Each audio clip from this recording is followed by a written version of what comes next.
Ethan Reynolds was a man who built his reputation on calm precision. As the CEO of one of the city's most respected law firms, he was admired for his quiet power and unwavering composure. Yet beneath that cool surface was a man who had learned long ago never to forget an insult, especially when it came from someone who thrived on belittling others. Samantha Clark joined his firm 6 months ago, a sharp but arrogant attorney who believed charm could replace integrity. She was talented, no doubt, but she used her confidence like a weapon. During a major board meeting one morning, Samantha mocked Ethan in front of everyone. She laughed as she corrected his legal reference, saying loudly, "Even our CEO seems outdated on current law. Maybe he should let the younger generation handle things." The room went silent, then filled with nervous laughter. Ethan just smiled and said nothing. That smile unsettled her. She expected anger or humiliation, but he simply nodded and carried on with the meeting. To Samantha, it seemed like she had won. To Ethan, it was the moment her downfall began. He didn't plan revenge out of spite. He planned it because he believed in exposing those who thrived on deceit and arrogance. Ethan started quietly reviewing her recent casework. He found inconsistencies, minor at first, but growing in number. Her case files contained copied arguments from another firm's database. Some of her original legal drafts were actually taken from online sources and slightly rephrased. He didn't confront her immediately. Instead, he started collecting evidence, email trails, timestamps, and client communications that painted a much darker picture. Meanwhile, Samantha continued her rise, unaware that her confidence rested on borrowed ground. She bragged to colleagues that she would soon take over as managing partner. Her arrogance deepened. She began treating support staff like servants and mocking anyone she saw as competition. Ethan simply watched, saying nothing, waiting for the right moment. When the firm was invited to host a public charity gala for the legal community, Ethan saw his chance.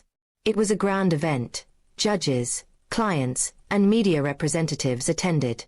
Samantha wore her success like a crown that night, greeting everyone as if she already owned the place. Then, as the evening reached its height, Ethan took the stage to give a speech. He began by praising the firm's young attorneys for their innovation and dedication. Samantha smiled proudly, thinking he was referring to her. But then Ethan's tone shifted. He spoke about the importance of honesty, how the law demanded integrity even when no one was watching. Then calmly, he announced that an internal review had revealed multiple cases of plagiarism, misrepresentation, and unethical conduct within the firm. The hall grew quiet. Ethan never mentioned her name. He didn't need to. On the large screen behind him, the evidence spoke for itself. Document comparisons appeared, showing side-by-side legal arguments, one original, the other copied, all tied to Samantha's initials and timestamps. The audience gasped. Samantha stood frozen, her confident smile vanishing into disbelief. When she tried to speak, Ethan raised a hand gently. "The details will be handled privately through the disciplinary board," he said, his voice steady. "But tonight, we remind ourselves that reputation is earned through honesty, not stolen through arrogance." The applause that followed wasn't loud. It was slow and deliberate, filled with understanding and respect. Samantha left the event before it ended. The next morning, her desk was empty, her access revoked. Within days, her license was suspended pending investigation. She tried to accuse Ethan of sabotage, but every piece of evidence led back to her own carelessness. No one believed her anymore. Ethan never spoke about the incident again.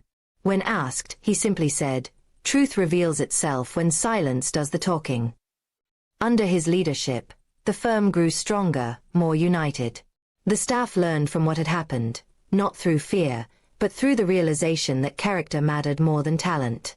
Months later, Ethan received a handwritten note with no return address. It was from Samantha. "You didn't destroy me," it read. "You taught me what real success looks like.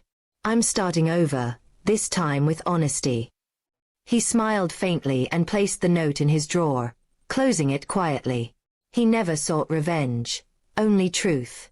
And in the end, Truth had done what words never could. It restored dignity to those who deserved it and humbled the one who had forgotten its value. Ethan returned to his work, not as a man who won a war, but as one who proved that silence can be the loudest form of justice.